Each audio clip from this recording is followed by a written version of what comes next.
Hello দর্শক, আসসালামু আলাইকুম। আমি আপনাদের একটা কমেন্ট বক্সের একটা ভিডিও দেওয়ার জন্য আসলাম। তো একজন কমেন্ট বক্সে লিখেছেন যে এই সাদা আম আসা মাঝে মাঝে অয়া থাকে, তো এই আম আসা ভালো করার কী পদ্ধতি আছে? তো আম আসা ভালো করার কী পদ্ধতি গাছ গাছার মাধ্যমে, সেই গাছের কাছে আমি আসলাম। তো আমি আপনাকে সেই পদ্ধতি দেখাইতেছি, গাছটা দেখাই দিতেছি। তার আগে যে আমার ভিডিওর মাঝে সাবস্ক্রাইব করছেন তাকে অনেক অনেক ধন্যবাদ। যে সাবস্ক্রাইব করেন নাই তাকে আমি অনুরোধ করবো আমার ভিডিওর মাঝে সাবস্ক্রাইব করবেন। যে আমার ফেসবুকে দেখতেছেন আমার পেজটা ফলো রাখবেন।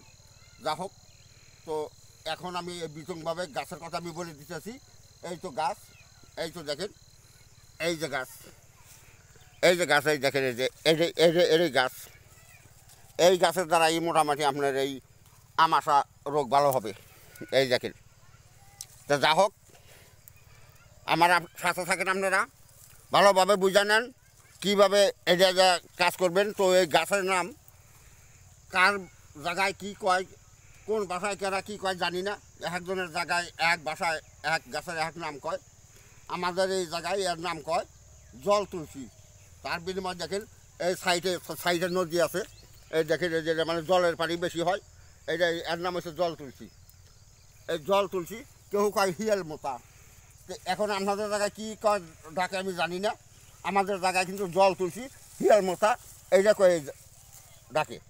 তো কী করবেন, এই যে গাছের যেটা দেখেন কচি যেটা মূল আছে, কচি ডোগা, এই কচি ডোগার দ্বারা কাজটা করবেন। এই যে এই পাতাগুলো উঠাবেন, আমি যেভাবে উঠাইতেছি এইভাবেই পাতাগুলো উঠাবেন। এই যে এরকম কয়েকটা পাতা নেবেন, এর সাথে আরও একটা বস্তু নেবেন। এই দেখেন বস্তুটা, একে সবাই চিনবেন। এইটা কলা গাছের মাছ পাতা।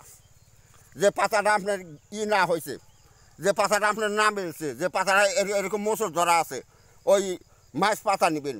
পারলে একটু আদা নেবেন। আদা না কী করবেন, এইটা মানে ভালো করে পাঠাতে পিসবেন। পাঠাতে পেশার পরে যখন এটা মানে হবো, এইটা একটা পানির মধ্যে নেবেন। পানির মধ্যে নিয়ে কুসুম কুসুম গরম করে এইটা দিনের মধ্যে 3 পালা খাওয়াইয়া যান। এটা দিনের মধ্যে 3 পালা খাওয়াইয়া যান। বাপ করতে করতে দেখবেন আমাশা চলে গেছে। আমাশা বেমার আর থাকতে পারে না। যা হোক, আজকের মতো এই পর্যন্তই। আসসালামু আলাইকুম। হিন্দু বাবাজি নমস্কার। অন্য অন্য জাতি আছেন, আন্তরিক ধন্যবাদ।